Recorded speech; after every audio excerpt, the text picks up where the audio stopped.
Hello and welcome to Treasury Talent's LinkedIn Live Chat with the Treasury Practitioner. Today's guest is Damaari Drumright. Damaari is the VP of Treasury and Investor Relations at Talend.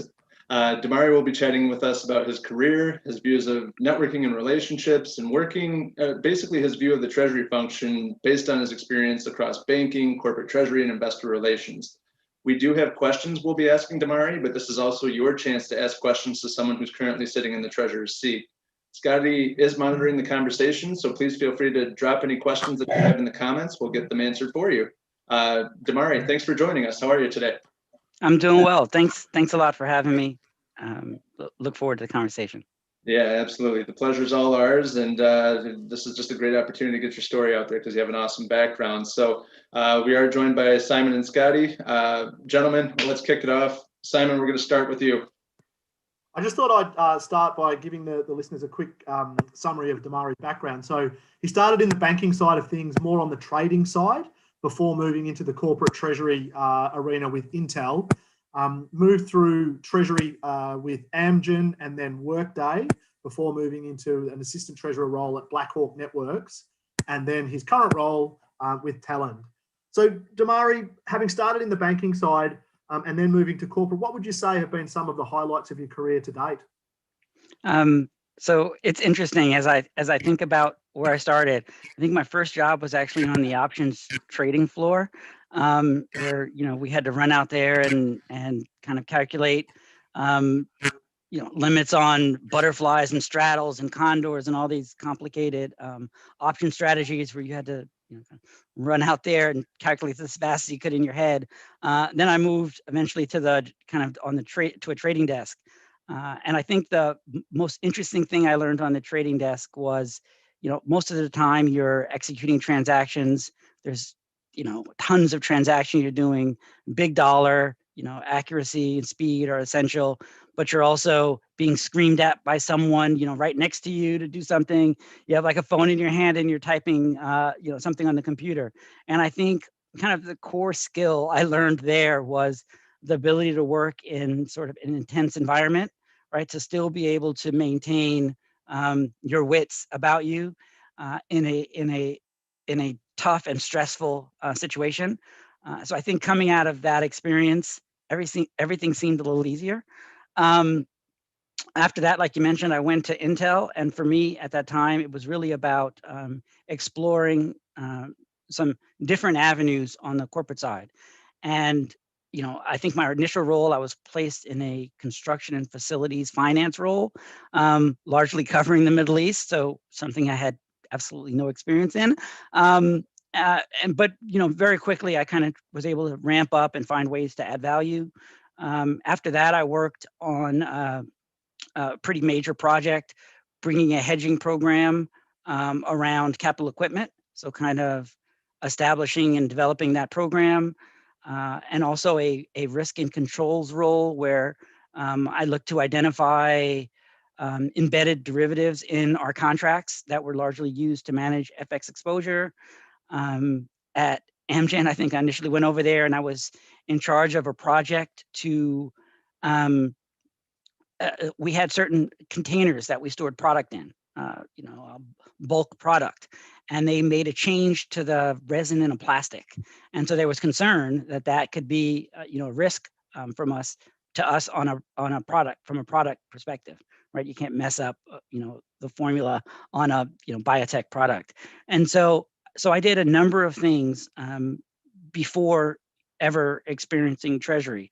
And I think, when I look at kind of a core skill set, I think the kind of core skill set was what helped me transition through those roles, and also be able to be successful in Treasury. And that was really about just being really open to learning new things, just trying things that are different, right? Not sometimes taking an easy path, and working through that process, trying to be as successful as I could in all of those roles. I think after my experience in trading or on a trading desk, I think I was very interested at some point in getting back to a market-related function. And obviously over that length of time, I did become acquainted with Treasury, and I thought my skill set and experience would, be best applied in a Treasury function. And so that's what kind of moved me over to Treasury, and I've been there ever since. Excellent. And yeah, like Simon often says, typically once people fall into Treasury, they never get out, right? It's one of those things, you just get bit by the Treasury bug, as Simon says. With regard to just kind of going back to early in your career, if you could go back and give yourself one piece of advice, what would you say to yourself, when you first were starting out, that you'd like to share with the audience? Yeah. So I think the one bit of experience that I could, probably pass on is, you're going to have a very long career, and you're going to reinvent yourself a number of times along the way. And so find ways to be comfortable with ambiguity, find ways to be uncomfortable early. You'll find yourself in that situation a lot, and you'll learn a lot through that experience. Every situation isn't easy. Sometimes you're going to fail along the way. It's just life, right? It's never going to always be perfect. But from a growth perspective, you're going to learn so much more that way. So don't feel so scared that you don't try something new. Especially early on, take chances. Try hard stuff. Yeah, and that's great advice, because the common theme is always growth comes from discomfort, and that's how you develop, and that's ultimately what leads to your value as a professional. Yeah.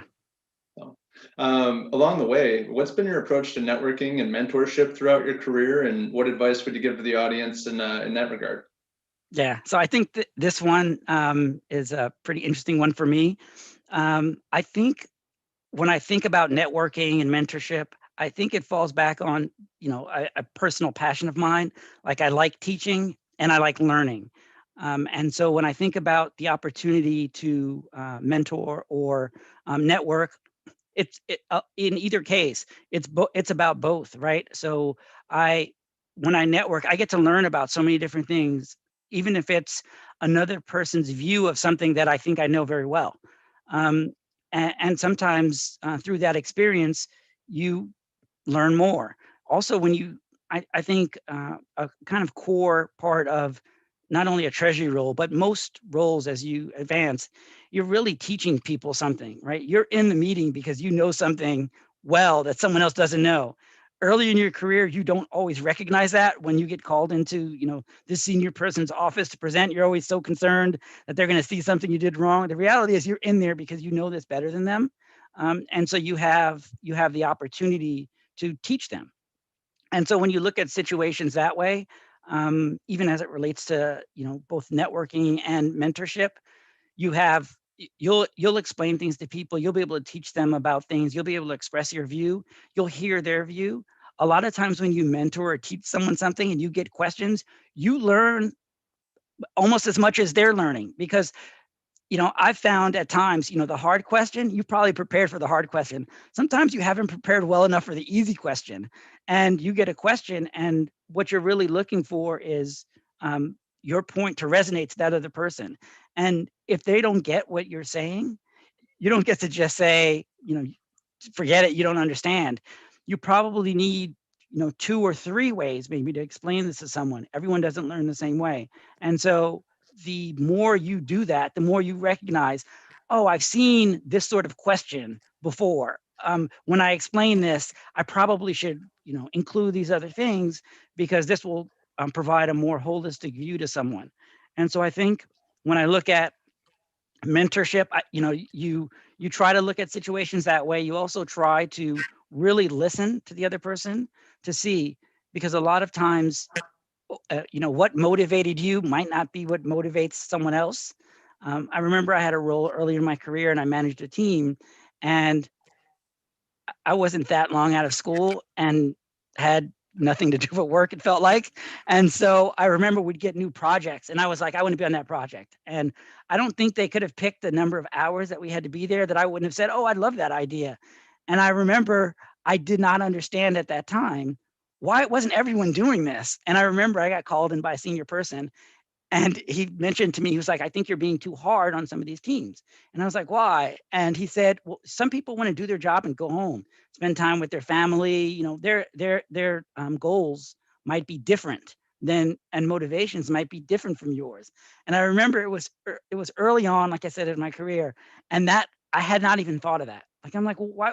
You're not great at this yet. Why wouldn't you want to stay here for another 6 hours today and become great at this? And they're like, I like to spend time with my family today. And, you know, so over time, you kind of get a sense of that. And I think throughout your career, you're going to find yourself in that situation a lot, right? So you're going to say, look, I don't want to work 16 hours a day. I just want to get done and do something else. And maybe in a year, I'm going to be, you know, motivated again to try something like that.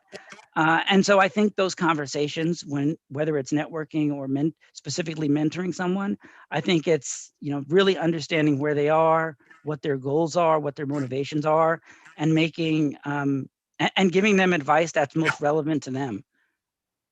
So, Murray, you obviously late to Treasury, as you mentioned, but you progressed quite quickly from that senior Treasury manager role to be a treasurer, and obviously now including the investor relations side as well. What would you attribute to that rapid rise? Because it's a question we get asked a lot by people, is how do I fast track my career? Yeah, I'm no spring chicken, as you could tell from my experience. I've been doing this for a while, but I will say this. I think I made a concerted effort to look at a sort of career management. And for me, what that meant was, as I looked at roles that I was interested in, like a treasurer role, I tried to look at both speaking to treasurers and looking at open recs. What are you seeing as kind of core skills that you consistently see in these recs? And then, you know, where are those gaps in your skill set where you can say, I've done these 5 things 100 times. I've never done any of these other things. And so you have 2 ways you get to tackle that. One is take roles that do some of those activities. And even if they're a stretch, because sometimes you might not have done one of those activities because that's not really the biggest interest of yours. But to round out your skill set, it's probably pretty valuable to at least try it, get some experience there. And so I think I you know, kind of took those steps to say, which of these skills do I need to do? And which of these things can I learn about? Can I, you know, talk to other people, get some insight on what those activities are, and leverage that in, obviously in an interview, but in practice on the field. And so I think that's the way I looked at that process. And I had a lot of, I think one thing I've always been, like when you talk about the kind of networking thing, I think I've always been pretty comfortable just getting out there and talking to people and asking questions.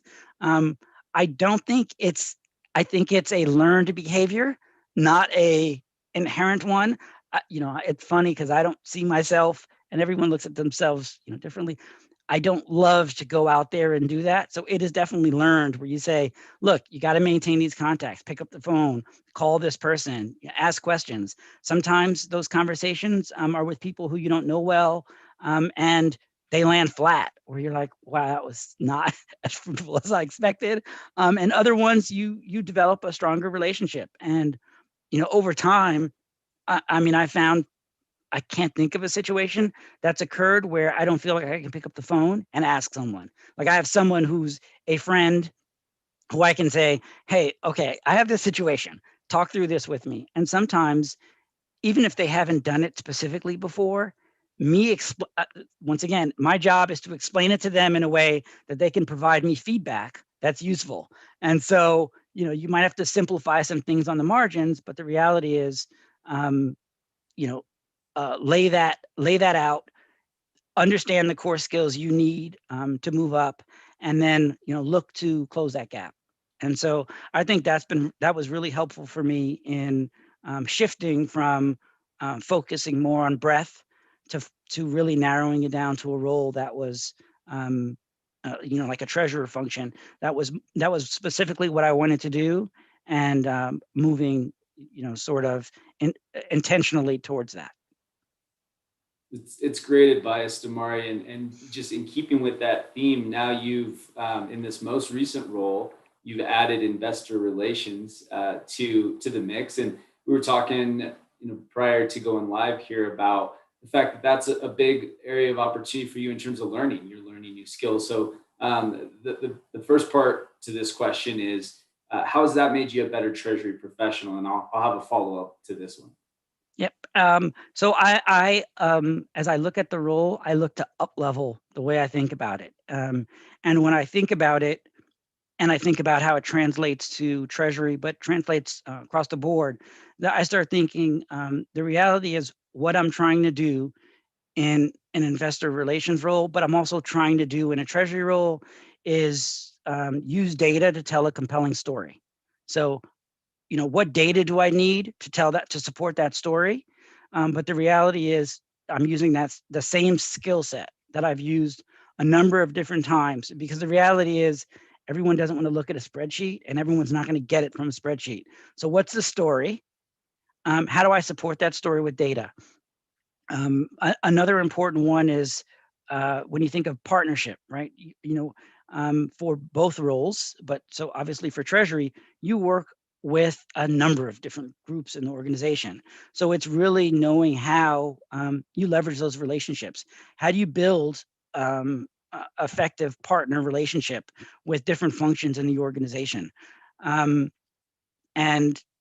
the number of different functions that I need to learn about in investor relations is broader than I needed to know in treasury, but there's some areas specifically in treasury that I need to go a little bit deeper. And so it's still the same, I'd say, core skill set. And then I'd say, some of the more basics, how do I use data to make the best decisions, right?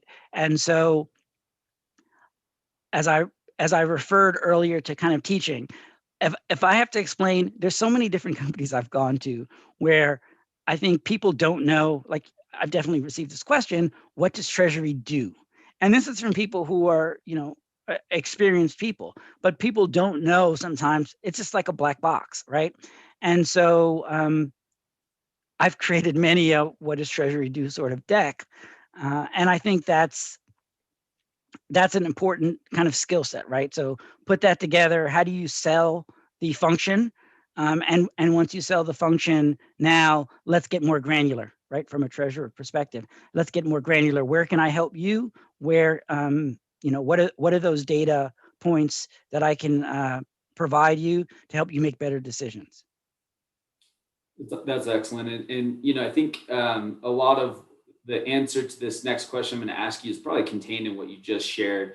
But just to be, again, for the sake of our audience and to make it explicit, how do you get a hiring manager to say yes when you don't possess the experience already? So, how do you get the hiring manager to, knowing you don't have the investor relations experience already, still hire you into that role? Yep, and I think it ties into what I said before. Up level the discussion, right?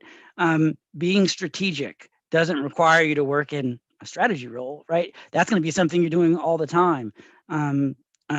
Telling a compelling story is something you do at all levels. And so as you look at potential roles, you don't need to say, I've done every one of these things on this list. Like when I see the rec, I've done everything on here. Now I can apply for this role. When you have those situations, what tends to happen is that's not going to be very exciting for you for very long. And so you want to find opportunities that allow you to stretch. And so as you up-level that discussion about what you can do, the tactics that you do it, they're going to change, right? So for a specific role, the tactics change and you'll learn those tactics. But overall, when you think of the theme and your core skills, those still translate very well. And so I think that's where both the discussion you have as you look for the role and ultimately how you manage it internally, I think that's how you are able to thread the needle on that. No, and that's great advice. I mean, when you break it down, it's essentially taking stock of what you're good at and what you've done, what you're looking to do next, and then having that plan of action or that plan of attack on how you're going to develop the areas that you don't have that experience. Like, just have your strategy in place. Look, I don't have investor relations experience right now, but I do have treasury experience. Here's how it relates, and here's exactly how I'd function in this role. Because then subconsciously you have the manager thinking, okay, well, yeah, he's actually thinking through this, and it's making sense. Yep. And more broadly, right? I know how to put together a project plan. So how do you establish goals? How do you work towards those goals? How do you lay that out effectively? How do you introduce partners inside of an organization to help support that goal? Because you'll find yourselves in situations where those aren't your direct reports and they have other stuff that they're working on. So how do you sell this idea to a broader audience so people recognize the value, right? So those aren't things that require you to work in any of those specific functions. Those are things that you can learn in a number of different roles. And so now when you look for that opportunity and you look at what you know how to do, what you have experience doing, you actually have experience in almost all of those things, even though you didn't apply them to the specific task, whether it's investor relations or treasury. So you may not have applied it there, but those core skills you have applied a number of times. You've influenced people, across the board, at home. I mean, all the time, there's discussions you have where you are doing all of these things all of the time. So just finding a way to translate that into the specific activities that people are referring to that's kind of what you're trying to do in those discussions. No, that's awesome advice, and I appreciate that insight. Before we jump into the last few questions that we have, Scotty, do we have anything from the audience? I want to make sure that we're checking in there occasionally. Yeah, we haven't yet, Joe. Thanks for asking. I'll refresh again. And so ask one more time before we're through, but so far we don't. Okay. All right. So Damaari, you had mentioned, you're not a spring chicken. None of us really are, right? So you're in a leadership role now. Obviously, you have a team that's underneath you.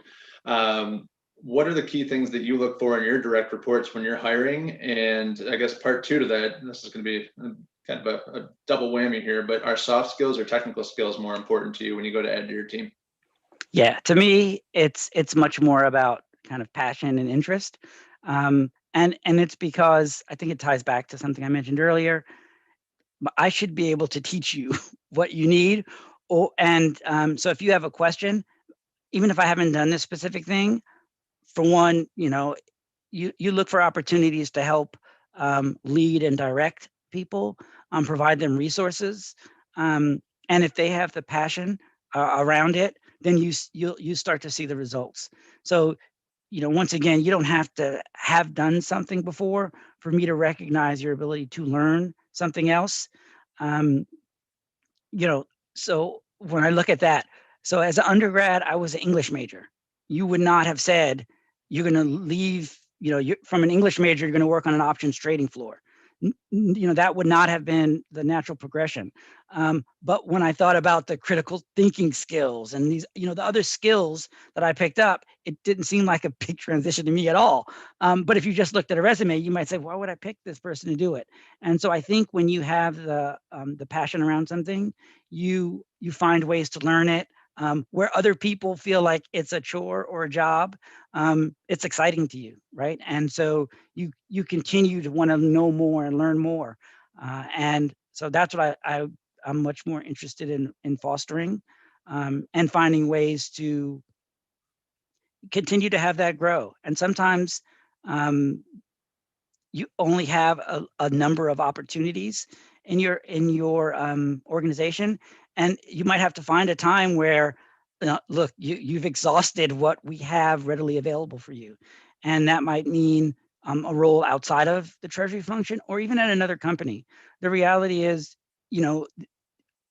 like I said, you have a long career. Your credibility, the relationships are really, really important. And so you don't want to find yourself in a position where you stifle someone's opportunity for what is your best interest, like leave you in a role for 10 years because you're great at it. And now I have no concerns about that. The reality is if you actually care about development and you care about seeing the growth in people, what you look to do is see where you can place them. And when you have credibility, you can actually call someone somewhere else and say, look, I know you have this opportunity available. I have someone who will be great at that. And they recognize it's not some ploy to push someone off on them. The reality is they know that you're looking out for the best interest of someone else. And, you know, you have people who that resonates with, right? And you build longer term, kind of deeper relationships that I think are more meaningful and much more important than any specific role. All right, that's actually quite interesting. I literally put out a post this morning, which was a similar quote from Kirsten at Autodesk that said exactly that. They try and push people, you know, to better jobs, no matter whether they're internal or external, to keep their careers developing. And it's amazing how many good managers actually do that, as opposed to keep people pinned down doing the job they're doing for their own benefit. Yeah, and she's awesome. She's awesome. So I'm glad to be in that company. But yeah, that's good to hear. Can I ask as well, what makes a successful treasurer in the eyes of the C-suite, in your thoughts? So a lot of times, like I mentioned, the treasury role is very specialized. And what you have to step back from is a lot of people, you have to recognize the job isn't to impress people with how much you know, right? So you don't go in there and, you know, bring up a bunch of things where, you know, the goal is to sound like you know so much. There's a message you're trying to communicate. So understand the audience, understand the message. A lot of times you're providing information that does one of a few things. So if you're looking at, narrowly looking at treasury, you might say, you know, understand and follow cash flows, protect the company's cash. Those are definitely things that you're always looking at. Making sure there's processes and controls in place. You're doing all of those things, but you also have a more senior team that has other data that you don't have. And so you want to be able to provide your information in a way that allows them to leverage it to make decisions, right? It's really about not only understanding, you know, what's happening, but being able to make decisions with data. And so for me, I think what makes you successful in that role is making sure you check the obvious boxes, which are, you know, the cash and risk kind of discussions, but also being able to be trusted in your role, being able to make it easy for senior management to understand both what you're doing and you know, how you manage that piece, but also help them make decisions, broader decisions for the organization. Yeah, to your point, it's like you say, knowing your audience, because obviously the C-suite is varied, and you're going to have not only are you going to have different expertise, but you're also going to have different personalities across the board. So that's awesome advice. I'm going to triple check. There's no questions as of the last time I refreshed from the audience. So this one, we might be sending you off with this one. But especially with advancements in technology, how do you see the role of the treasurer changing in the coming years? So I think there obviously increased automation. You see banks trying to take some of the functionality that you see, you know, traditional TMSs using. So you see more of, I think, the opportunity for more specialization. But as I look at treasury roles in general, I think there should always be an effort to reduce the manual processes that people are involved in, to build in some of that automation and allow people to work on more strategic activities anyway. And so this sort of helps move the organization there. I think, look, at first when you start something, you love to have the steps in front of you. I do this, then I do that, then I do this. And then after a while, you're like, you'll get exhausted with that and you want to do more. And so you want to move people away from that sort of grind, right? And move them to more strategic things and allow them to think more and spend more of their time coming up with bigger, broader ideas that help them develop and help the organization more broadly, rather than spending their time on some of these sort of tedious but important activities. So I think some of this sort of technology will help move organizations that direction. Yeah, it takes it from the tactical up to the strategic, and that's honestly how you build engagement as a leader, right? Like you get people thinking outside of the box. That drives innovation. If they're not bogged down with the mindless stuff that's if Exactly. A, B, then C, repeat, like rinse, wash, repeat. Yeah, absolutely. Cool. Scotty, anything from the audience? Yeah, we had one question come in. Damaari, I'm going to give you a right of refusal if you don't want to comment on this, but somebody's curious to know what you think of some of the announcements that companies have been making recently with regard to buying Bitcoin for their balance sheet. So again, it's totally a question you can decline to answer if you want, but yeah, that just came in. I thought it was interesting. It's a totally fine and interesting question. I think it's still one. I think it's an interesting part of the business. I think for a number of organizations, people aren't quite there yet. I think it's not a board ready discussion for a number of companies, but I do find it personally very interesting, and seeing which direction that'll go. I think a number of organizations. I mean, we've had this discussion at my company. I think we've had this at my last couple of companies, and it's still one where it's fun for conversation, but not an active part of the companies that I've been at. Creates a very unique challenge for risk management with all the volatility there, that's for sure. Yes. Damaari, I also put a post out for that a few weeks ago because we were about to recruit a role for a crypto company. And I don't know much about it, if I'm totally honest, but I put it out there. And again, like over 25,000 people jumped on it because it's topical at the moment. It is what's hot. The summary from what everyone said was the idea of a treasury function is to mitigate risk. Exactly. That's probably not a risk mitigation tool. So that would be my summary of all the comments. I would totally agree. All right. With that, Scotty, anything else?